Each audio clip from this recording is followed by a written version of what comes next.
나이가 들면서 가장 크게 느끼는 감정 중 하나가 바로 무료함입니다. 젊을 때는 할 일이 많았지만 노년기에는 시간이 많아도 무엇을 해야 할지 몰라 답답한 경우가 많습니다. 하루 종일 TV를 보거나 그냥 시간을 보내다 보면 무기력해질 수 있습니다. 하지만 노년기에도 충분히 즐겁고 의미 있는 삶을 살 수 있습니다. 문제는 무료함을 어떻게 극복하느냐에 달려 있습니다. 취미를 만들고 사람들과 교류하고 새로운 배움을 시도하면 삶이 훨씬 풍요로워질 수 있습니다. 노년기에도 활기차게 살려면 일단 작은 변화부터 시작해야 합니다. 가만히 있기보다는 몸을 움직이고 사람들과 소통하는 것이 중요합니다. 새로운 도전을 하는 것이 노화를 늦추고 삶의 질을 높이는 방법입니다. 오늘 영상에서는 노년기의 무료함을 극복하는 다양한 방법을 알려드리겠습니다. 취미생활, 사회적 활동, 디지털 활용법 등 실천 가능한 방법들을 소개하겠습니다. 지금부터라도 작은 변화를 시작하면 하루하루가 달라질 수 있습니다. 무료함을 극복하는 것은 단순한 재미가 아니라 건강한 삶을 위한 필수 요소입니다. 영상을 끝까지 보시면 노년기를 더욱 행복하게 보낼 수 있는 방법을 알게 될 것입니다. 먼저 노년기에 무료함을 느끼는 이유부터 살펴보겠습니다. 많은 사람들이 은퇴 후 갑자기 역할이 사라지면서 공허함을 느낍니다. 젊었을 때는 회사에서 일하고 가정을 돌보며 바쁘게 살았습니다. 하지만 은퇴 후에는 더 이상 할 일이 없다는 생각에 우울감을 느낄 수 있습니다. 사람들은 자신이 쓸모없는 존재가 된 것 같은 기분이 들 때 무료함을 더 크게 느낍니다. 특히 일이나 자녀 양육을 중심으로 살아온 사람들은 노년기에 적응하기 어렵습니다. 하지만 새로운 역할을 찾는다면 이 문제를 해결할 수 있습니다. 새로운 취미를 갖거나 봉사활동을 하면 삶의 의미를 다시 찾을 수 있습니다. 자신의 경험과 지식을 활용할 수 있는 기회를 만들면 더욱 보람 있는 시간을 보낼 수 있습니다. 단순히 시간을 보내는 것이 아니라 의미 있는 활동을 찾는 것이 중요합니다. 새로운 목표를 설정하고 성취하는 과정이 삶의 만족도를 높여줍니다. 자신이 여전히 사회에 기여할 수 있다는 생각을 가지는 것이 중요합니다. 작은 일이라도 꾸준히 하면 삶에 활력이 생깁니다. 예를 들어 손주를 돌보거나 지역사회에서 봉사활동을 하면 삶의 의미가 생깁니다. 중요한 것은 자신이 할 수 있는 일을 찾고 지속하는 것입니다. 다음은 혼자 있는 시간이 많아질 때 생기는 문제를 알아보겠습니다. 노년기에는 자연스럽게 혼자 있는 시간이 많아집니다. 자녀들은 독립하고 친구들도 점점 만나기 어려워집니다. 혼자 있는 시간이 길어지면 외로움과 우울감을 느낄 수 있습니다. 특히 대화를 나눌 사람이 없으면 정신적 스트레스가 커질 수 있습니다. 사람들과의 교류가 줄어들면 삶의 활력도 함께 줄어듭니다.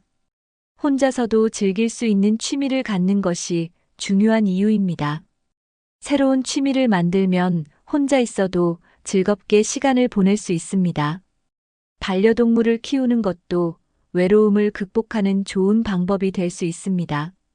규칙적으로 친구나 가족과 연락하는 것도 도움이 됩니다. 혼자 있는 시간을 줄이기 위해 모임이나 동호회에 참여하는 것도 좋은 방법입니다. 온라인을 활용하면 집에서도 사람들과 소통할 수 있습니다. 혼자 있는 시간을 무조건 부정적으로 볼 필요는 없습니다. 중요한 것은 그 시간을 어떻게 활용하느냐입니다. 새로운 것을 배우고 자기 개발을 하면 무료함을 줄일 수 있습니다. 다음은 무료함을 극복하는 최고의 취미 활동을 알아보겠습니다. 손을 움직이는 취미는 뇌 활동을 활발하게 만들어 노화를 늦추는 데 도움이 됩니다. 뜨개질, 자수, 목공예 같은 활동은 집중력을 높이고 성취감을 느낄 수 있습니다. 작은 작품을 완성하면 성취감이 커지고 스트레스 해소에도 효과적입니다. 퍼즐 맞추기나 보드게임 같은 활동도 두뇌 건강을 유지하는 데 좋습니다. 새로운 것을 배우는 과정에서 성취감을 느낄 수 있습니다. 손을 움직이는 취미는 기억력 향상과 치매 예방에도 도움이 됩니다. 집중력이 필요한 활동을 하면 잡생각이 사라지고 마음이 편안해집니다. 꾸준히 하면 자연스럽게 삶의 질이 향상됩니다. 직접 만든 작품을 주변 사람들에게 선물하면 더욱 보람을 느낄 수 있습니다. 온라인을 활용하면 같은 취미를 가진 사람들과 소통할 수도 있습니다. 뜨개질이나 목공예는 실용적인 제품을 만들 수 있어 더욱 의미 있는 취미가 됩니다. 취미를 통해 하루 일과를 규칙적으로 만들면 더욱 건강한 생활을 유지할 수 있습니다. 무엇보다 취미를 즐기는 것이 가장 중요합니다. 취미 생활은 단순한 시간 보내기가 아니라 삶을 더욱 풍요롭게 만드는 활동입니다. 다음은 몸을 움직이는 취미 활동에 대해 알아보겠습니다. 몸을 움직이는 취미는 신체 건강뿐만 아니라 정신 건강에도 긍정적인 영향을 줍니다. 걷기, 요가, 가벼운 체조 같은 운동은 몸을 유연하게 유지하는 데 도움이 됩니다. 운동을 하면 혈액순환이 좋아지고 기분도 상쾌해집니다. 춤을 배우면 음악을 즐기면서 자연스럽게 몸을 움직일 수 있습니다. 춤은 리듬을 타면서 신체 균형을 유지하는 데 좋은 운동입니다. 수영은 관절에 무리가 적고 노년층이 하기 좋은 유산소 운동입니다. 가벼운 스트레칭이나 태극권도 근육을 강화하고 유연성을 높이는 데 효과적입니다. 마당 정리나 텃밭 가꾸기도 운동이 되면서 동시에 재미를 느낄 수 있는 활동입니다. 반려동물을 키운다면 산책을 통해 자연스럽게 활동량을 늘릴 수 있습니다. 공원에서 친구들과 함께 운동하면 더욱 즐겁게 시간을 보낼 수 있습니다. 규칙적인 운동은 치매 예방에도 효과적입니다. 몸을 움직이면 스트레스가 해소되고 긍정적인 감정을 유지하는 데 도움이 됩니다. 운동을 꾸준히 하면 생활이 활기차지고 건강한 일상을 유지할 수 있습니다. 중요한 것은 자신에게 맞는 운동을 선택하고 즐기는 것입니다. 다음은 창의력을 자극하는 취미 활동에 대해 알아보겠습니다. 그림을 그리거나 색칠을 하면 마음이 안정되고 스트레스가 줄어듭니다. 글쓰기는 자신의 감정을 정리하고 표현하는 좋은 방법입니다. 일기 쓰기나 회고록을 작성하면 삶을 돌아보고 의미 있는 기록을 남길 수 있습니다. 시나 수필을 쓰는 것도 창의력을 키우는 좋은 방법입니다. 악기 연주는 두뇌를 활성화시키고 집중력을 향상시키는 데 도움을 줍니다. 피아노, 기타, 하모니카 같은 악기는 노년층도 쉽게 배울 수 있습니다. 새로운 것을 배우는 과정에서 성취감을 느끼고 삶에 활력이 생깁니다. 음악 감상도 뇌를 자극하고 감정을 풍요롭게 만드는 데 효과적입니다. 직접 만든 창작물을 가족이나 친구들과 공유하면 더욱 보람을 느낄 수 있습니다. 독서도 창의력을 키우고 상상력을 자극하는 좋은 취미입니다. 새로운 지식을 배우는 과정에서 삶의 흥미가 증가합니다. 취미를 통해 자신만의 작품을 만들어가는 과정이 즐거운 경험이 될 수 있습니다. 중요한 것은 부담 없이 즐기면서 지속하는 것입니다. 다음은 활력을 유지하는 사회적 활동과 소통 방법을 알아보겠습니다. 사람들과 어울리는 것은 노년기 삶의 질을 높이는 중요한 요소입니다.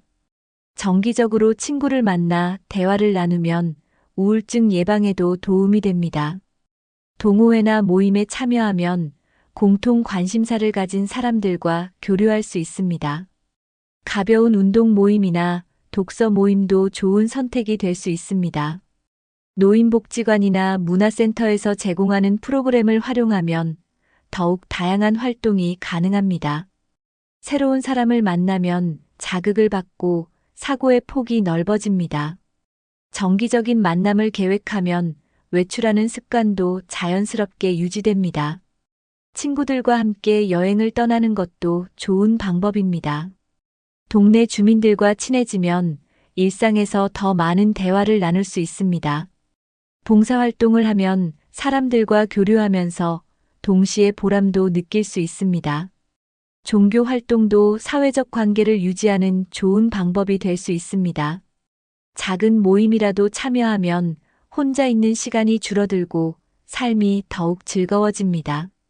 지속적인 인간관계는 인지 기능 유지에도 큰 도움을 줍니다. 중요한 것은 자신의 성향에 맞는 교류 방식을 찾는 것입니다. 다음은 자원봉사 활동을 통해 삶의 의미를 찾는 방법을 알아보겠습니다.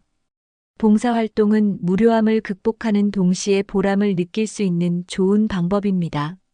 자신의 경험과 지식을 활용하여 사회에 기여하면 큰 만족감을 얻을 수 있습니다. 노인복지관, 도서관, 병원 등에서 자원봉사를 하면 사회와 연결될 수 있습니다. 손주들에게 책을 읽어주는 봉사활동도 좋은 방법입니다. 요양원이나 복지센터에서 어르신들을 돕는 활동도 의미 있는 경험이 될 수 있습니다. 지역 사회 행사에 참여하면 새로운 사람들을 만나고 다양한 경험을 할 수 있습니다. 자신의 기술을 활용하여 무료 강의를 하는 것도 좋은 방법입니다. 소외된 이웃을 돕거나 음식 나눔 봉사에 참여하는 것도 보람을 느낄 수 있는 활동입니다. 자원봉사를 통해 얻는 만족감은 단순한 금전적 보상을 넘어섭니다. 봉사활동은 자신이 여전히 사회에서 중요한 역할을 하고 있음을 느끼게 해줍니다. 꾸준한 봉사활동을 하면 생활에 활력이 생기고 더욱 긍정적인 마음을 가질 수 있습니다. 자신이 도움이 필요한 사람들에게 직접 힘이 되어줄 수 있다는 사실이 큰 기쁨을 줍니다. 다른 사람을 돕는 과정에서 삶의 의미를 찾고 자신감을 회복할 수 있습니다. 중요한 것은 무리하지 않고 자신이 즐겁게 할 수 있는 봉사활동을 찾는 것입니다. 다음은 가족 및 손주와 즐길 수 있는 활동을 알아보겠습니다. 가족과 함께 시간을 보내면 외로움을 줄이고 정서적으로 안정될 수 있습니다. 손주와 놀아주는 것은 즐거운 시간을 보낼 수 있는 좋은 방법입니다. 간단한 보드게임이나 퍼즐을 함께하면 손주들과 교류할 기회가 생깁니다. 손주들에게 옛날 이야기를 들려주면 정서적 유대감을 형성하는 데 도움이 됩니다. 손주와 함께 요리를 하거나 간식을 만들어 보는 것도 좋은 활동입니다. 함께 공원 산책을 하면서 자연을 즐기는 것도 유익한 시간이 될 수 있습니다. 손주들이 좋아하는 스포츠나 활동을 배우면서 새로운 경험을 할 수도 있습니다. 가족 여행을 계획하면 더 많은 추억을 만들 수 있습니다. 사진을 찍고 앨범을 만들어 공유하면 좋은 기억을 남길 수 있습니다. 손주들이 학교에서 배우는 내용을 함께 공부해 보는 것도 재미있을 수 있습니다. 가정 내 작은 텃밭을 가꾸면서 손주들에게 자연을 가르쳐 줄 수도 있습니다. 전통 놀이를 함께 하면서 세대 간 문화 교류를 할 수도 있습니다. 집에서 영화를 보고 감상을 나누는 것도 유익한 가족 활동이 될 수 있습니다. 손주들에게 자신의 경험과 지혜를 들려주는 것도 중요한 교육이 될 수 있습니다. 가족과 좋은 관계를 유지하는 것은 노년기의 행복을 높이는 중요한 요소입니다. 스마트폰과 인터넷을 활용하면 새로운 세상을 경험할 수 있습니다. 유튜브에서 관심 있는 영상을 찾아보며 취미 생활을 즐길 수 있습니다. 온라인에서 요리, 손공예, 그림 그리기 등의 강좌를 무료로 배울 수 있습니다. 스마트폰을 이용하면 전자책을 읽고 다양한 정보를 접할 수 있습니다. 좋아하는 음악을 찾아 듣고 과거의 추억을 떠올릴 수도 있습니다. 인터넷 라디오를 활용하면 뉴스나 교양 프로그램을 쉽게 들을 수 있습니다. 스마트폰 앱을 이용하면 머리 쓰는 게임을 하며 두뇌 활동을 자극할 수 있습니다. 온라인에서 취미 동호회에 가입하면 같은 관심사를 가진 사람들과 교류할 수 있습니다. 스마트폰으로 여행 정보를 찾아보면서 새로운 여행 계획을 세울 수도 있습니다. 인터넷을 활용하면 새로운 요리 레시피를 쉽게 찾아보고 따라 할 수 있습니다. 온라인 쇼핑을 이용하면 무거운 짐을 들지 않고도 필요한 물건을 살 수 있습니다.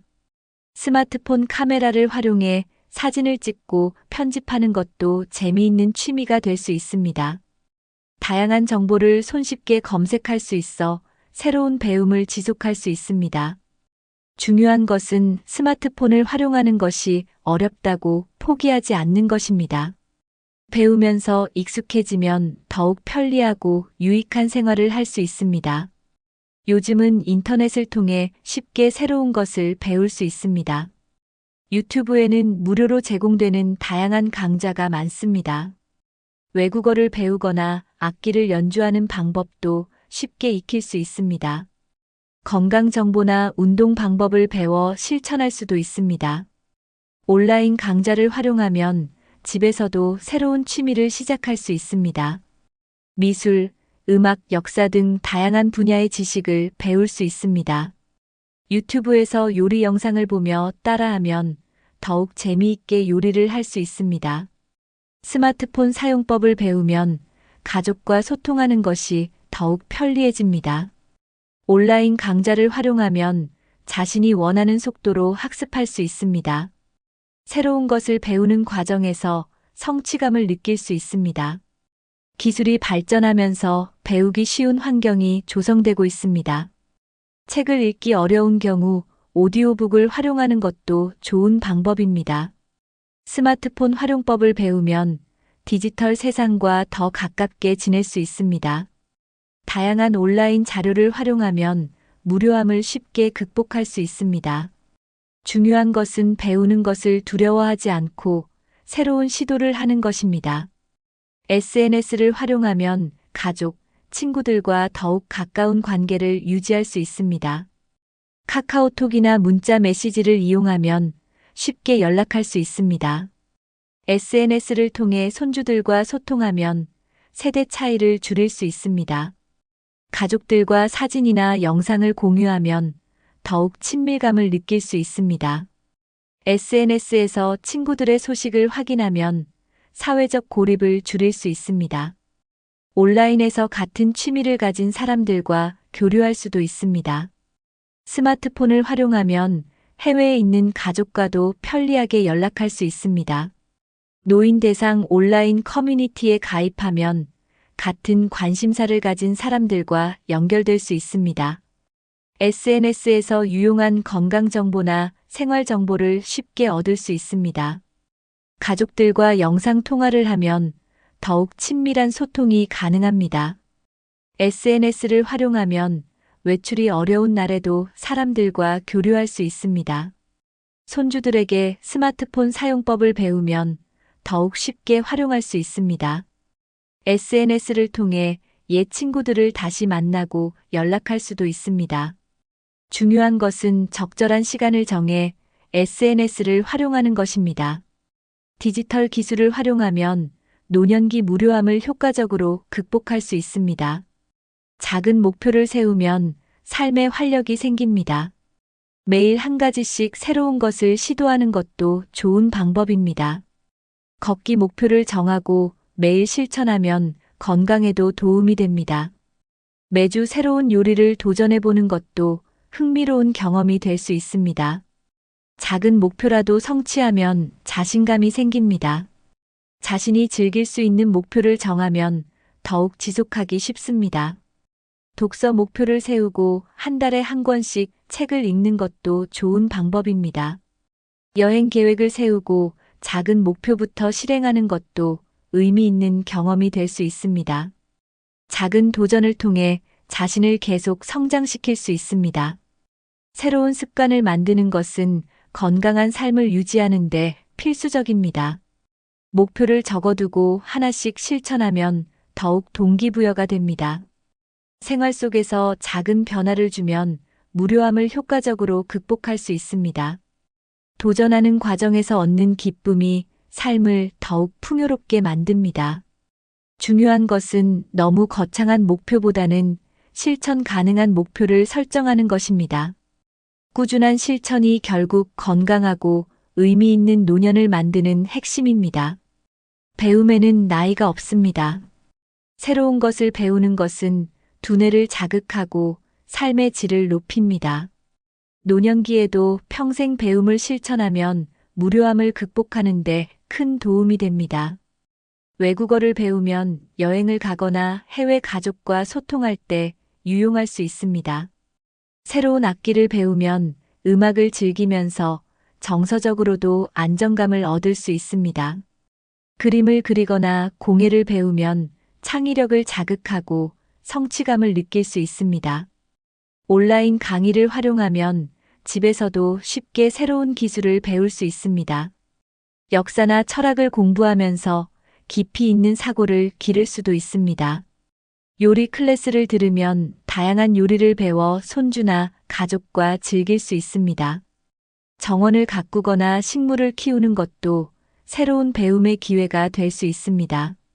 글쓰기를 배우면 자신의 인생 이야기를 기록하거나 회고록을 쓸 수도 있습니다. 배움을 통해 새로운 친구를 사귀고 같은 관심사를 공유할 수도 있습니다. 지속적으로 배우는 습관은 인지 기능을 유지하고 치매 예방에도 효과적입니다. 배우면서 얻는 지식은 자신감을 높이고 더욱 활기찬 삶을 살도록 도와줍니다.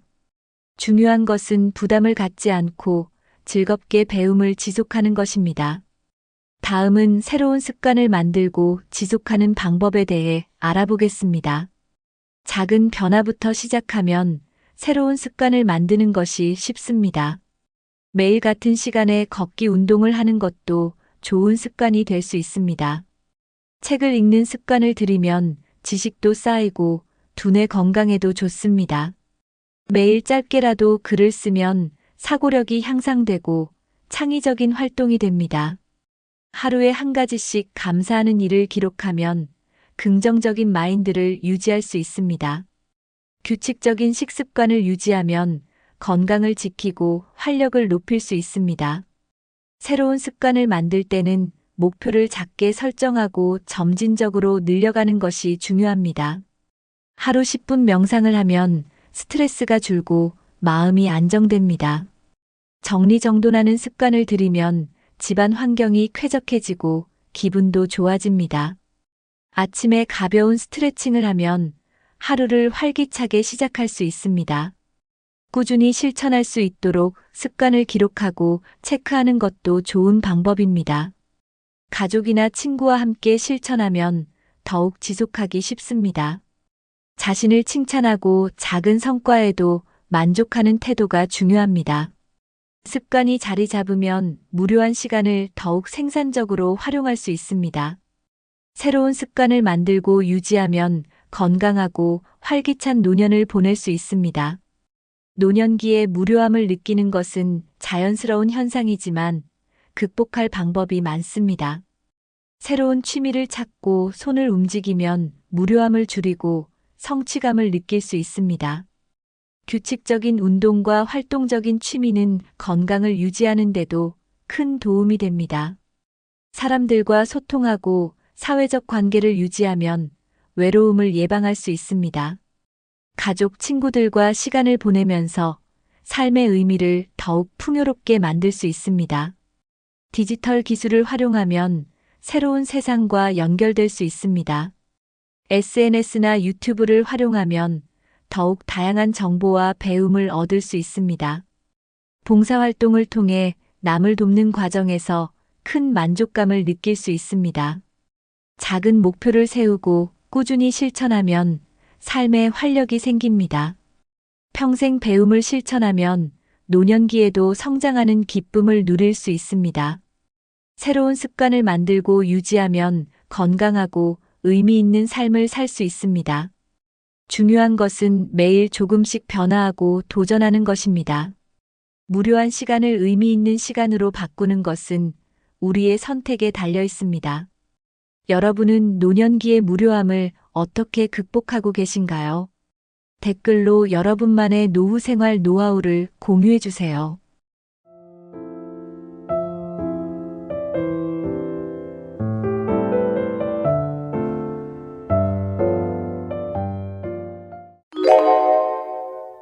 90세가 넘은 의사가 직접 실천하며 추천하는 건강 비결이 있다면 얼마나 신뢰가 가겠습니까? 이분은 단순히 오래 사는 것을 넘어서 아프지 않고 건강하게 삶을 유지하는 방법을 이야기합니다.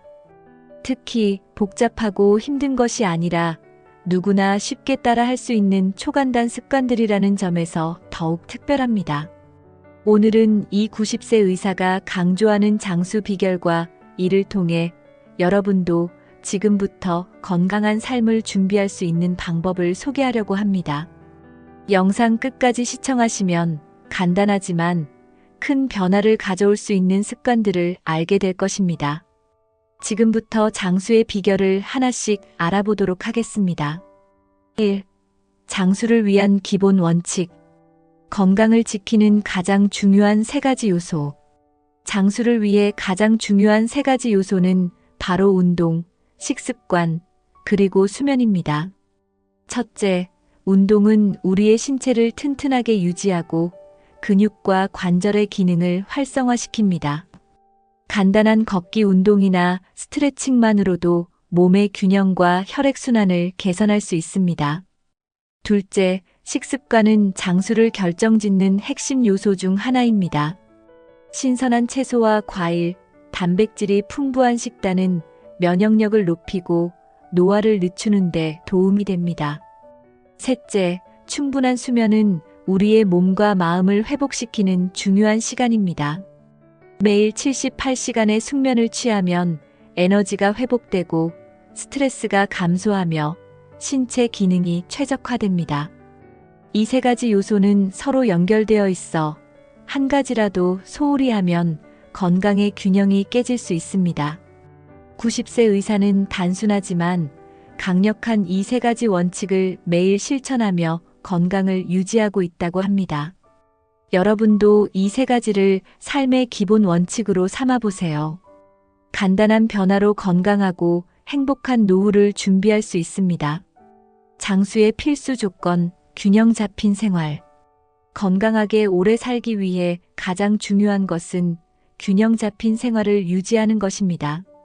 지나치게 한쪽으로 치우친 생활 방식은 몸과 마음 모두를 지치게 만듭니다. 예를 들어, 과도한 업무와 스트레스는 건강에 치명적일 수 있습니다. 반면 지나치게 게으른 생활도 몸의 기능을 약화시킬 수 있습니다. 90세 의사는 일과 휴식, 활동과 휴식 간의 균형을 유지해야 한다고 강조합니다. 하루에 30분 정도 산책을 하거나 가벼운 운동을 하고 그 후 충분히 몸을 쉬게 하는 것도 좋은 방법입니다. 또 식단에서도 균형이 중요합니다.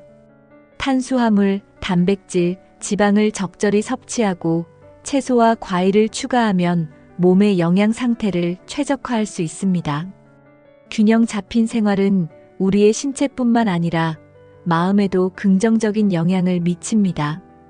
규칙적인 생활 리듬을 유지하면 스트레스가 줄고 더 행복한 삶을 살 수 있습니다.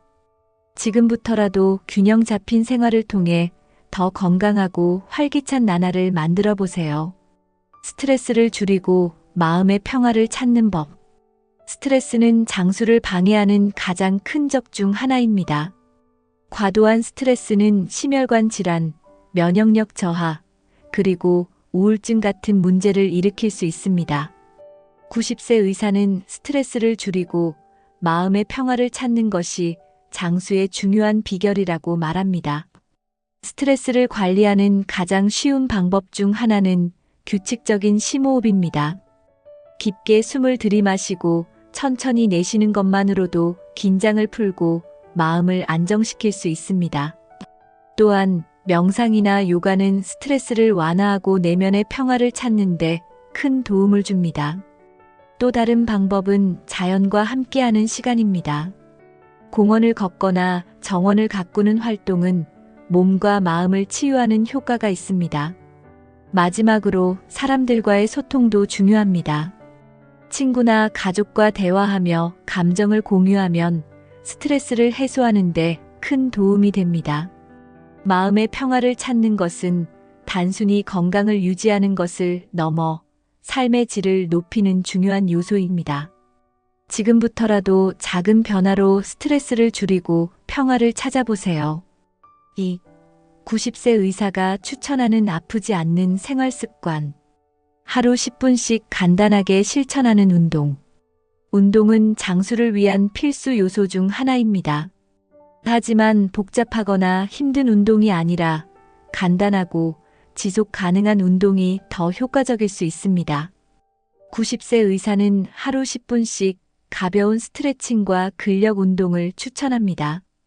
예를 들어 벽에 손을 대고 푸시업을 하거나 의자에 앉았다 일어나는 동작만으로도 근력을 유지할 수 있습니다. 또 다른 추천 운동은 걷기입니다. 걷기는 심혈관 건강을 증진시키고 관절을 부드럽게 움직이게 해주는 가장 간단한 운동입니다. 이런 운동은 나이에 상관없이 누구나 쉽게 실천할 수 있다는 점이 큰 장점입니다. 중요한 것은 매일 꾸준히 하는 것입니다. 하루 10분이라도 꾸준히 운동을 하면 몸의 유연성과 근력이 유지되고 에너지가 증가합니다. 운동을 시작하기 어렵다면 아침이나 저녁 같은 고정된 시간을 정해 습관으로 만들어 보세요. 이 작은 노력이 건강한 노후를 만드는 큰 발판이 될 것입니다. 건강을 지키는 식습관의 비밀. 식습관은 장수를 위한 가장 중요한 요소 중 하나입니다. 90세 의사는 특별한 다이어트보다는 간단하고 지속 가능한 건강한 식습관을 추천합니다. 첫째, 자연에서 온 음식을 먹는 것이 중요합니다. 가공식품 대신 신선한 채소, 과일, 견과류, 그리고 단백질이 풍부한 음식을 섭취하는 것이 기본입니다. 둘째, 과식은 피하고 배가 80% 찼을 때 멈추는 습관을 들이는 것이 좋습니다. 이는 소화를 도와주고 장기적으로 체중을 유지하는 데 효과적입니다. 셋째, 물을 충분히 마시는 것도 중요합니다. 하루 8잔 이상의 물은 체내 독소를 제거하고 피부와 관절 건강을 유지하는 데 도움을 줍니다. 90세 의사는 하루 한 끼는 채소 위주의 식사를 추천하며 특정 영양소를 과하게 섭취하기보다는 균형 잡힌 식단이 중요하다고 강조합니다. 예를 들어 오메가-3가 풍부한 생선, 아보카도와 같은 건강한 지방은 심혈관 건강에 도움을 줍니다. 이러한 작은 변화가 장기적으로 건강을 유지하는 데 큰 차이를 만듭니다. 지금부터라도 신선하고 간단한 음식으로 식탁을 채워보세요. 규칙적인 수면과 휴식의 중요성. 수면은 몸과 마음을 회복시키는 가장 기본적인 활동입니다. 90세 의사는 매일 일정한 시간에 잠자리에 드는 규칙적인 수면 습관을 강조합니다. 수면은 단순한 휴식을 넘어 우리의 면역 체계를 강화하고 세포 재생을 촉진하며 뇌를 맑게 만드는 역할을 합니다. 예를 들어 78시간의 깊은 수면은 스트레스를 완화하고 다음 날 더 활기차게 하루를 시작할 수 있게 해줍니다. 수면의 질을 높이기 위해서는 잠들기 전 밝은 화면을 피하고 따뜻한 차를 마시며 긴장을 푸는 것도 도움이 됩니다. 또한 낮잠은 20분 내외로 짧게 자는 것이 좋습니다. 과도한 낮잠은 밤의 수면을 방해할 수 있기 때문입니다. 90세 의사는 하루에 5분이라도 조용히 눈을 감고 쉬는 시간을 가지라고 조언합니다. 이는 몸의 긴장을 풀고 정신적인 피로를 덜어주는 효과가 있습니다. 규칙적인 수면과 적절한 휴식은 단순한 습관이 아니라 장수의 필수 조건입니다. 지금부터라도 수면과 휴식에 우선순위를 두어 건강을 관리해 보세요. 3. 장수를 위해 꼭 피해야 할 생활 습관. 건강을 해치는 잘못된 식사 패턴. 장수를 위해서는 무엇을 먹느냐만큼 어떻게 먹느냐도 중요합니다. 잘못된 식사 패턴은 건강을 해치고 만성 질환의 원인이 될 수 있습니다. 첫 번째 문제는 과식입니다. 배가 부를 때까지 먹는 습관은 소화기 부담을 늘리고 체중 증가로 이어질 수 있습니다.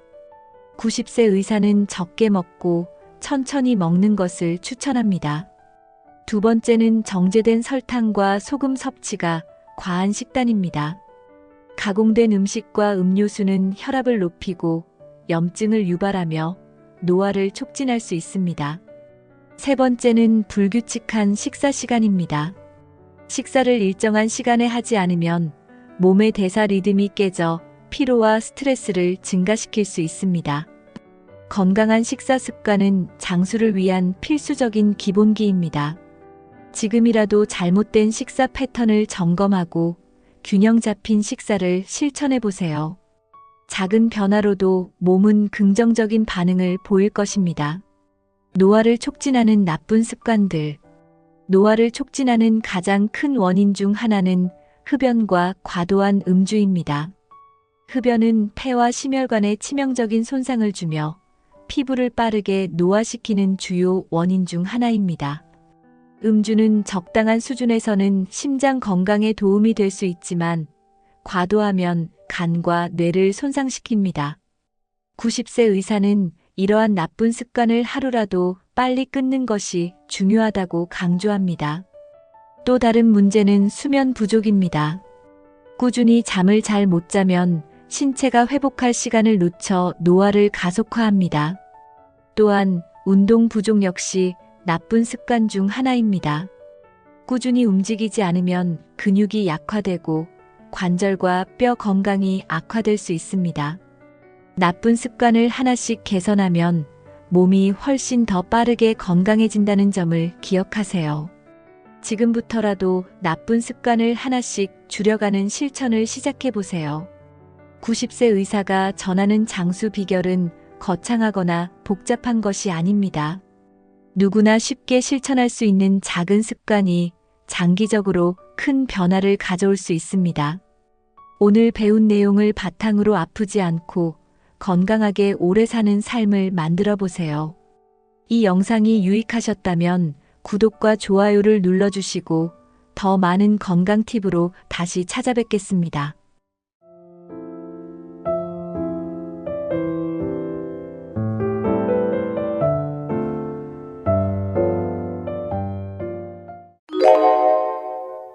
우리는 하루에도 수많은 대화를 나누며 살아갑니다.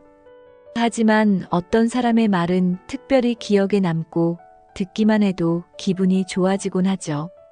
반대로 무심코 내뱉은 말 한마디가 상대방에게 상처를 줄 수도 있습니다. 오늘은 대화에서 사람의 마음을 사로잡는 비결을 알려드리겠습니다. 이 한마디와 더불어 말 예쁘게 하는 방법을 배운다면 관계는 물론 인생도 달라질 수 있습니다. 단순히 듣기 좋은 말이 아니라 진심을 담은 대화의 힘을 느껴보세요. 오늘의 이야기를 끝까지 들으신다면 대화에서 어떤 표현이 중요한지 그리고 이를 실천할 수 있는 방법까지 알게 될 것입니다. 여러분도 말 한마디로 사람을 사로잡는 매력을 가지게 될 거예요. 준비되셨나요? 지금부터 시작합니다. 1. 말의 힘과 중요성.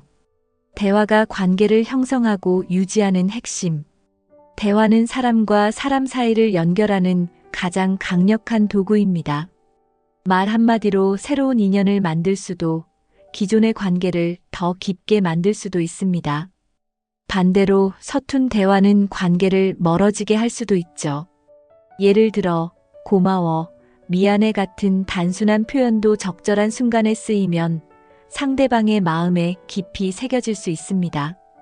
대화는 단순한 의사소통을 넘어 서로의 감정을 교류하고 이해하는 수단입니다.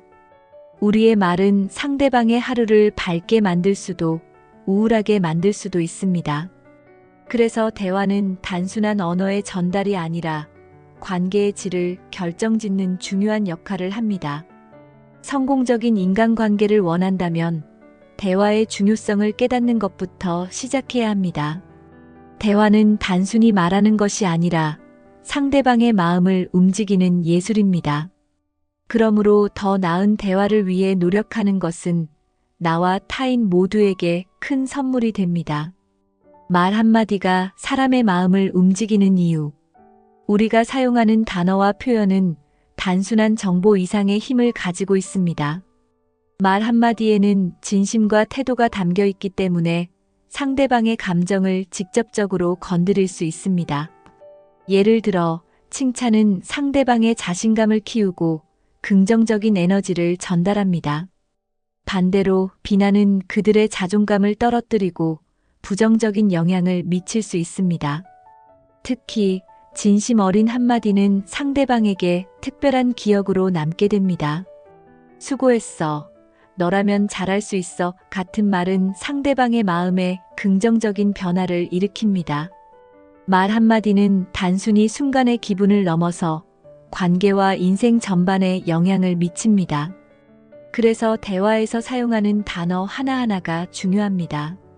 우리는 말의 힘을 올바르게 이해하고 이를 긍정적으로 활용할 필요가 있습니다.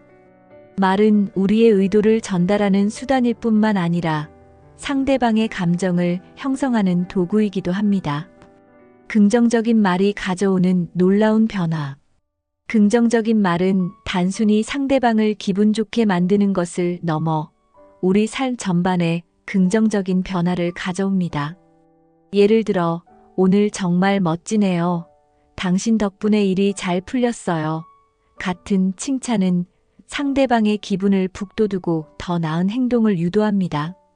이런 말은 단순히 상대방만이 아니라 말을 한 본인에게도 긍정적인 에너지를 줍니다. 긍정적인 말을 자주 사용하는 사람은 주변 사람들에게 좋은 이미지를 남기며 관계도 더욱 원활해집니다. 특히 자신을 칭찬하거나 격려하는 말은 자기 자신에게도 큰 영향을 미칩니다. 나는 할 수 있다. 오늘 하루도 잘 보냈어. 같은 말은 우리의 자신감을 높이고 스트레스를 줄여줍니다. 긍정적인 말은 대화뿐만 아니라 삶의 태도와 환경까지 변화시킬 수 있는 강력한 도구입니다. 말 예쁘게 하는 습관을 통해 나와 타인의 삶을 더욱 행복하게 만들어 보세요. 2. 대화를 부드럽게 만드는 한마디의 비밀. 대화의 분위기를 바꾸는 마법 같은 한마디. 때로는 간단한 한마디가 대화의 흐름을 완전히 바꿉니다. 예를 들어, 괜찮아요? 어떻게 생각하세요? 같은 말은 상대방이 편안함을 느끼도록 도와줍니다. 이런 말은 대화의 분위기를 부드럽게 만들고 상대방이 마음을 열게 합니다. 특히 칭찬과 격려의 한마디는 대화를 더욱 활기차게 만들어줍니다. 정말 잘하셨어요. 당신의 의견이 궁금해요. 같은 표현은 상대방에게 존중받는 느낌을 줍니다. 대화의 분위기를 바꾸는 말은 어렵지 않습니다. 중요한 것은 진심이 담긴 표현을 선택하는 것입니다. 이 한마디로 상대방은 대화에서 더 큰 만족감을 느끼게 됩니다. 또한 부드럽고 친근한 한마디는 긴장된 상황에서도 분위기를 풀어주는 역할을 합니다. 마법 같은 한마디로 대화를 더 즐겁고 의미 있게 만들어 보세요. 상대방의 마음을 여는 공감 표현. 대화에서 상대방의 마음을 여는 가장 강력한 방법은 공감을 표현하는 것입니다. 그 마음 이해해요. 혹은 그렇게 느낄 수도 있겠네요.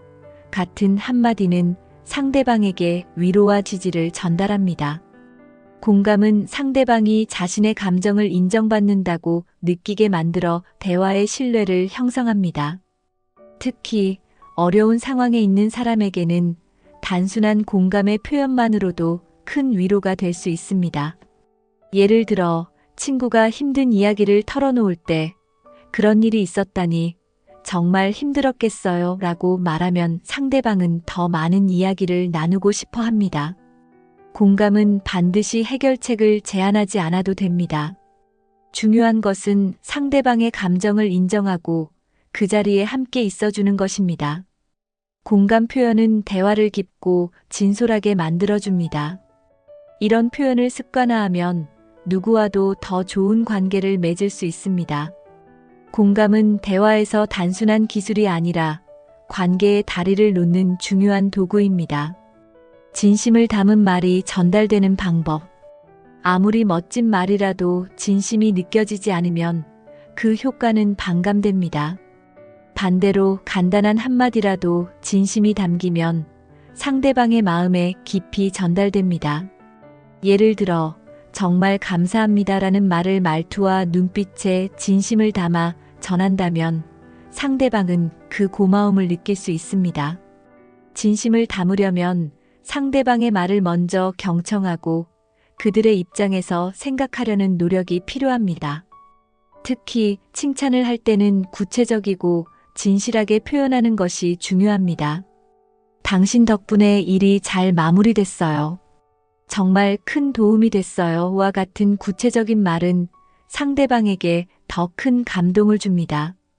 진심은 말의 깊이를 더하고 상대방과의 관계를 더 단단하게 만들어줍니다. 진심 어린 한마디는 대화에서 가장 강력한 도구가 될 수 있습니다. 지금부터라도 진심을 담아 말하는 습관을 길러보세요. 그 한마디가 당신의 대화를 특별하게 만들어줄 것입니다. 3. 말 예쁘게 하는 사람들의 공통점. 상대를 배려하며 듣는 태도. 말 예쁘게 하는 사람들의 첫 번째 공통점은 상대방을 배려하며 대화에 임하는 태도입니다. 이들은 자신의 이야기를 강조하기보다 상대방의 이야기를 잘 들어주는 능력을 갖추고 있습니다. 그건 정말 흥미로운 이야기네요. 혹은 더 자세히 들려주세요. 같은 표현은 상대방에게 자신의 말을 존중받는다는 느낌을 줍니다. 배려 깊은 경청은 단순히 고개를 끄덕이는 것을 넘어 상대방의 감정을 이해하려는 태도에서 나옵니다. 말 예쁘게 하는 사람들은 대화를 자신의 무대로 만들지 않고 상대방이 편안하게 이야기할 수 있는 환경을 만듭니다. 대화의 중심에 상대방을 두는 이러한 태도는 자연스럽게 신뢰와 호감을 쌓게 합니다. 경청은 말로 직접 표현되지 않지만 가장 강력한 대화의 기술 중 하나입니다. 상대방을 배려하며 듣는 것은 말 예쁘게 하기 위한 첫걸음입니다. 지금부터라도 상대방의 이야기에 더 집중해 보세요. 이 작은 변화가 대화의 질을 크게 바꿔줄 것입니다. 부드럽고 따뜻한 표현을 사용하는 기술. 말 예쁘게 하는 사람들은 부드럽고 따뜻한 표현을 자주 사용합니다. 예를 들어, 당신 덕분에 하루가 더 좋아졌어요. 같은 말은 듣는 사람에게 긍정적인 감정을 전달합니다. 이들은 상대방의 기분을 상하게 할 수 있는 날카로운 말을 피하고 최대한 부드러운 방식으로 의견을 전달합니다. 갈등 상황에서도 그렇게 느끼셨다면 제가 미처 몰랐네요처럼 상황을 완화하는 표현을 선택합니다. 따뜻한 말은 상대방과의 심리적 거리를 좁히고 대화를 더 편안하게 만듭니다. 또한 이런 표현은 듣는 사람뿐만 아니라 말하는 사람 자신에게도 긍정적인 영향을 미칩니다. 부드럽고 따뜻한 표현은 대화에서 신뢰와 공감을 쌓는데 핵심적인 역할을 합니다. 이는 연습을 통해 습관화될 수 있으며 시간이 지나면서 자연스러운 대화의 일부가 됩니다. 지금부터라도 부드러운 표현을 연습하며 말 예쁘게 하는 습관을 길러보세요. 비난 대신 칭찬으로 대화를 이끄는 방법. 말 예쁘게 하는 사람들은 비난보다는 칭찬을 선택합니다. 비난은 관계를 멀어지게 하지만 칭찬은 상대방을 가까이 오게 만듭니다. 예를 들어, 이번에 정말 수고 많으셨어요. 그 아이디어 덕분에 일이 잘 풀렸어요. 같은 칭찬은 상대방에게 동기부여를 제공합니다. 칭찬은 상대방의 긍정적인 면을 발견하고 이를 인정하는 것으로 시작됩니다. 비난이 필요할 때도 이를 긍정적인 방식으로 표현하려고 노력합니다. 예를 들어, 여기 조금만 수정하면 더 좋아질 것 같아요. 같은 방식으로 말하는 것입니다. 칭찬은 상대방뿐만 아니라 대화의 분위기 자체를 바꿔주는 힘이 있습니다. 대화에서 칭찬을 선택하는 것은 관계를 더 건강하고 긍정적으로 만들어줍니다. 지금부터 비난보다는 칭찬을 통해 대화를 이끌어가는 방법을 실천해 보세요. 말 한마디로 마음을 사로잡는 것은 특별한 기술이 아닙니다.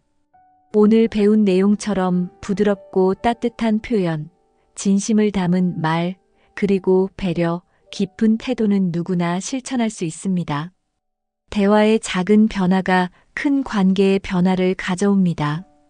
이 영상이 유익하셨다면 구독과 좋아요를 눌러주세요. 더 나은 대화와 소통을 위한 팁으로 다시 찾아뵙겠습니다.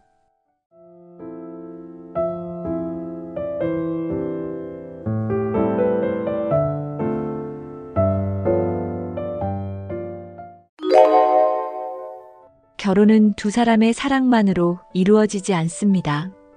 양가 가족이 함께하는 순간들이 더해지면서 진정한 의미를 완성하게 되죠. 하지만 오늘 이야기의 주인공은 상견례 자리에서 단 10분 만에 모든 것이 끝나고 말았습니다. 평생을 함께할 사람이라 믿었던 예비 신랑과 신부가 상견례에서 벌어진 사건으로 인해 파혼을 결심했는데요. 과연 어떤 일이 있었던 걸까요? 오늘은 상견례라는 중요한 자리가 갈등으로 이어진 이유와 그 속에 숨겨진 교훈을 함께 살펴보겠습니다.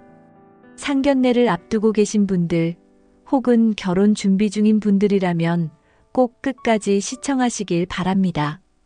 지금부터 상견례 10분 만에 파혼에 이르게 된 충격적인 이야기를 시작하겠습니다. 1. 상견례가 파혼으로 이어진 사건의 전말. 상견례 자리에서 벌어진 첫 번째 갈등. 상견례는 예비 신랑과 신부가 양가 부모님을 처음으로 소개하는 자리입니다. 이 자리는 결혼 준비에 첫 단추를 끼우는 중요한 순간인데요. 하지만 이 상견례 자리에서 첫 번째 갈등이 시작되었습니다. 신랑 측 부모님이 약간 늦게 도착하면서 분위기가 어색해졌습니다. 신부 측 부모님은 이에 대해 불쾌감을 느꼈고 서로 간의 첫 인사가 불편하게 흘러갔습니다. 첫 인사 이후에도 신랑 측 부모님이 준비한 선물이 신부 측 기대에 못 미쳤던 것도 문제가 되었습니다. 신부 측은 이를 예의 부족으로 받아들였고 이로 인해 대화의 시작부터 갈등의 씨앗이 심어졌습니다. 이후 식사가 시작되면서 신랑 측 아버지가 신부 측 부모님께 사업과 재산에 관한 질문을 했는데 이는 큰 오해를 불러일으켰습니다.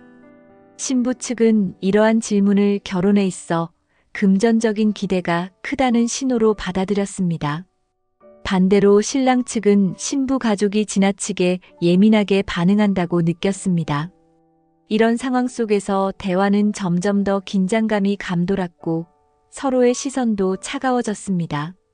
사소한 말 한마디가 큰 오해를 불러오며 상견례는 순조롭게 진행되지 못했습니다. 결국 첫 번째 갈등은 두 가족 간의 불편한 기류로 자리 잡았습니다. 2. 상견례에서 문제가 터지는 이유.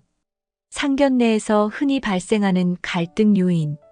상견례는 양가가 처음으로 공식적으로 만나는 자리이기 때문에 여러 가지 갈등 요소가 숨어 있습니다. 가장 흔한 갈등 요인은 서로 다른 기대치입니다.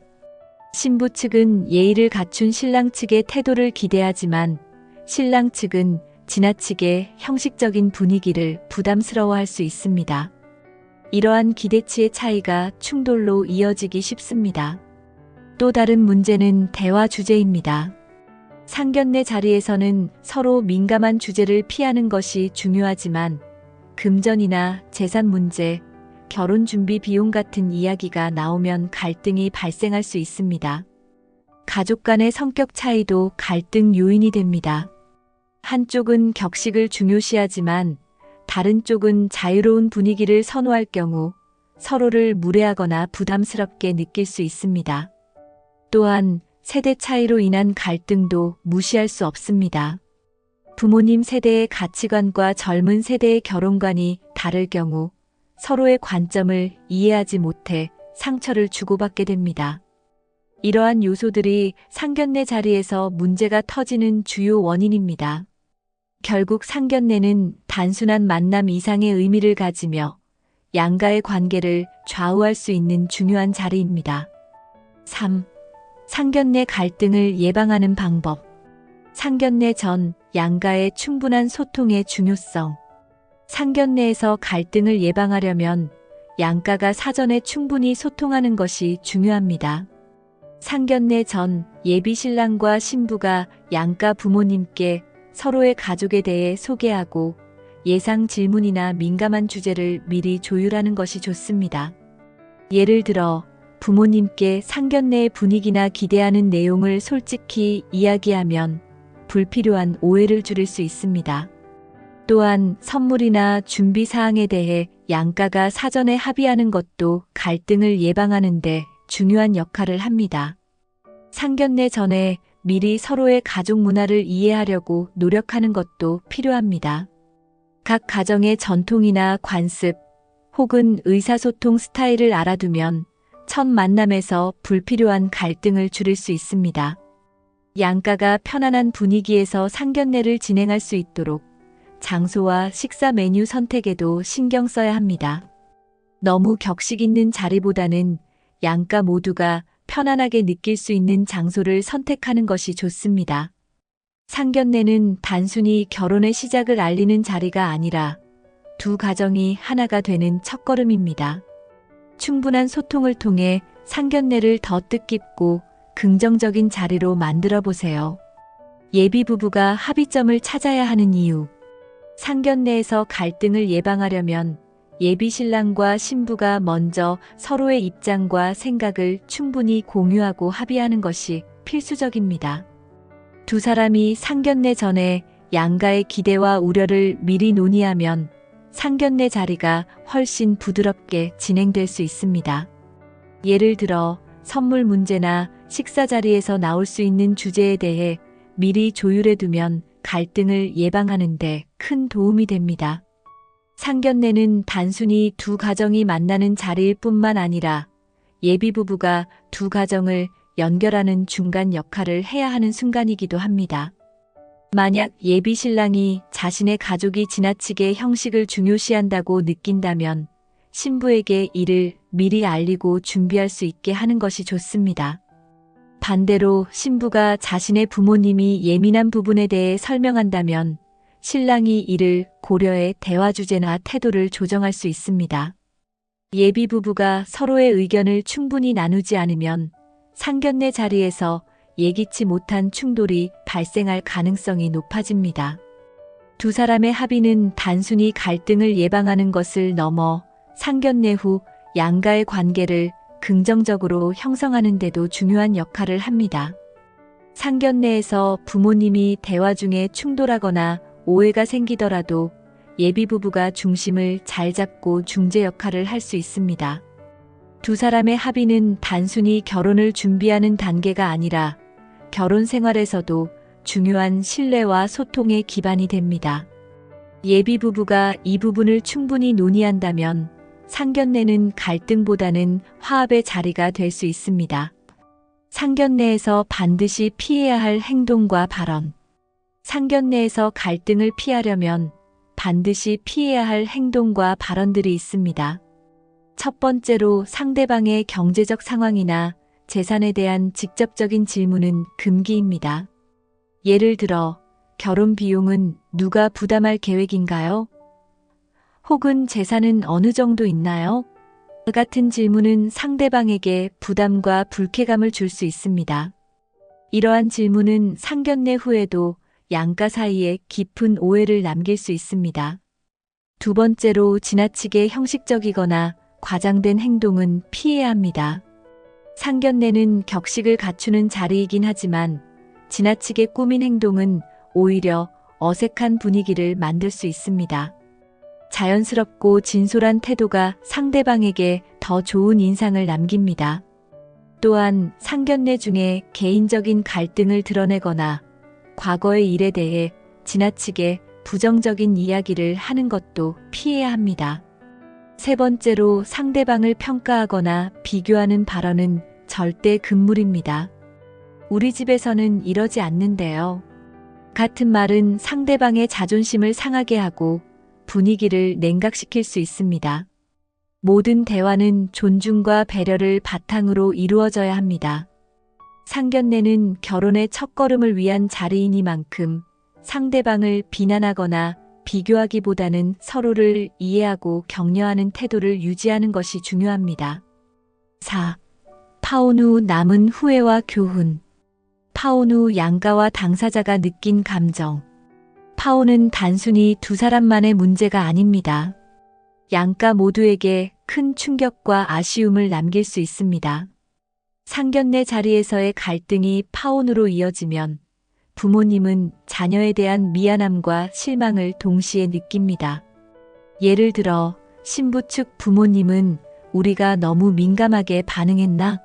라는 후회를 하기도 하고, 신랑 측 부모님은 우리가 준비가 부족했나? 라는 자책을 하게 됩니다. 당사자인 예비 신랑과 신부 역시 자신들의 관계를 지키지 못한 점에 대해 큰 아쉬움을 느낍니다. 이 과정에서 두 사람은 서로에 대한 신뢰와 사랑을 다시 한번 돌아보게 됩니다. 하지만 때로는 파혼이 옳은 선택일 수도 있습니다. 결혼은 단순히 두 사람의 사랑만으로 이루어지지 않기 때문에 양가의 갈등이 지속될 경우 결혼 생활에 더 큰 영향을 미칠 수 있습니다. 파혼 후에는 그 과정에서 얻은 교훈을 통해 더 성숙한 관계를 만들어갈 기회로 삼는 것이 중요합니다. 결혼은 두 사람의 선택이지만 양가가 함께 만들어가는 과정이기도 합니다. 상견례는 그 시작점에서 중요한 역할을 하며 잘 준비한다면 결혼의 긍정적인 출발을 만들 수 있습니다. 오늘 이야기가 여러분께 도움이 되길 바라며 구독과 좋아요를 눌러주세요. 앞으로도 더 나은 관계를 위한 유익한 정보를 전해드리겠습니다.